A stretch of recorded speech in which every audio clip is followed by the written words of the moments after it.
دوستو، پاکستان کی 75 سالہ سیاسی تاریخ میں کبھی کوئی وزیر اعظم اپنی آئینی مدت پوری نہیں کر سکا۔ 11 اپریل 2022 کو میاں شہباز شریف کے وزیر اعظم بننے سے پہلے تک کل 15 شخصیات 18 مرتبہ وزارت عظمیٰ کے منصب پر فائز رہیں۔ پہلے وزیر اعظم لیاقت علی خان کے قتل سے لے کر اب تک کے آخری وزیر اعظم عمران خان کے عدم اعتماد کی تحریک کے نتیجے میں نااہل ہونے تک ایک بھی وزیر اعظم اپنی مدت اقتدار پوری نہیں کر سکا اور اوسط مدت تقریباً 3 سال سے بھی کم رہی۔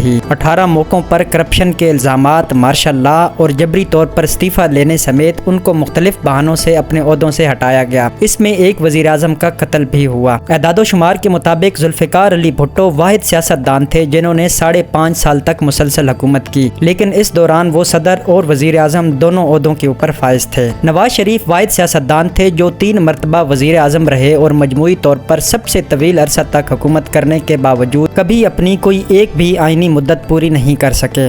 ان کے علاوہ لیاقت علی خان اور یوسف رضا گیلانی ہی دوسرے 2 وزرائے اعظم تھے جنہوں نے 4 سال سے زائد عرصہ تک مسلسل حکومت کی تھی۔ سب سے کم مدت نور الامین کی تھی جو محض 13 دن تک وزیر اعظم رہے تھے۔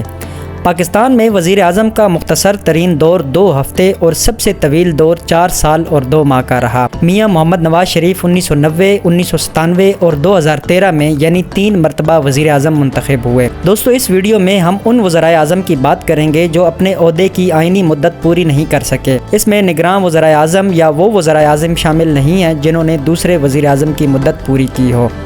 تو ہماری لسٹ میں پہلے نمبر پر آتے ہیں نواب زادہ لیاقت علی خان۔ لیاقت علی خان پاکستان کے پہلے وزیر اعظم تھے۔ انہوں نے 1947 میں اقتدار سنبھالا۔ 16 اکتوبر 1951 کو ایک سیاسی جلسے میں ان کو قتل کر دیا گیا۔ ان کی حکومت کا دور 4 سال اور 2 ماہ کا تھا۔ اس کے بعد خواجہ ناظم الدین نے 17 اکتوبر 1951 کو وزیر اعظم کا عہدہ سنبھالا۔ مذہبی فسادات سے صحیح طور پر نہ نمٹنے کی وجہ سے گورنر جنرل نے ان کو 17 اپریل 1953 کو برطرف کر دیا۔ گورنر جنرل برطانوی دور کا ایک طاقتور ترین عہدہ تھا۔ خواجہ ناظم الدین کا دور حکومت 1 سال 6 ماہ پر مشتمل تھا۔ ان کے بعد محمد علی بوگرا جنہوں نے 17 اپریل 1953 کو وزیر اعظم کا عہدہ سنبھالا۔ انہوں نے 11 اگست 1955 کو اپنے عہدے سے استعفیٰ دیا۔ ان کی حکومت 2 سال اور 3 ماہ تک جاری رہی۔ پھر اس کے بعد چودھری محمد علی نے اگست 1955 میں وزیر اعظم کے عہدے کا چارج سنبھالا۔ حکمران جماعت کے اندرونی اختلافات 12 ستمبر 1956 کو ان کی برطرفی کا باعث بنے۔ وہ 1 سال اور 1 ماہ پاکستان کے وزیر اعظم کے عہدے پر فائز رہے۔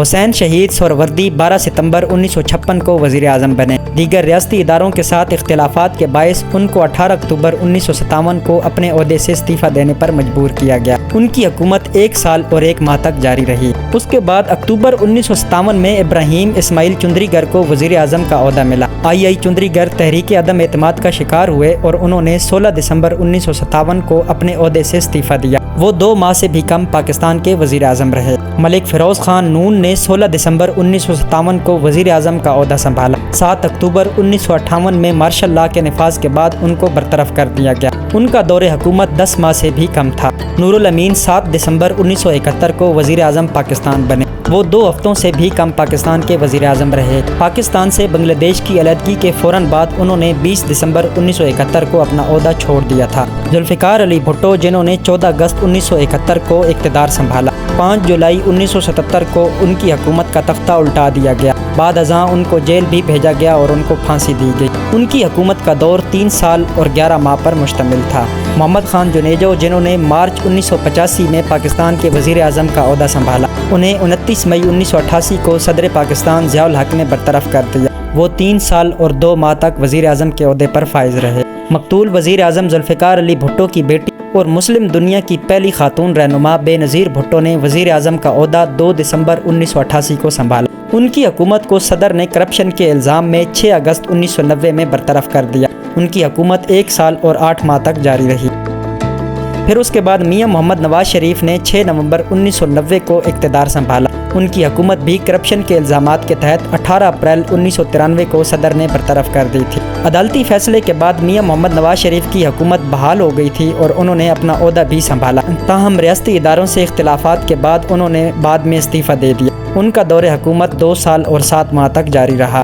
بے نظیر بھٹو نے 19 اکتوبر 1993 میں دوسری مرتبہ اقتدار سنبھالا۔ 5 نومبر 1996 کو صدر نے ایک مرتبہ پھر ان کی حکومت کو برطرف کر دیا۔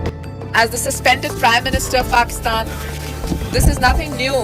in the history of our country because I am the 4th suspended Prime Minister in the last 8 years.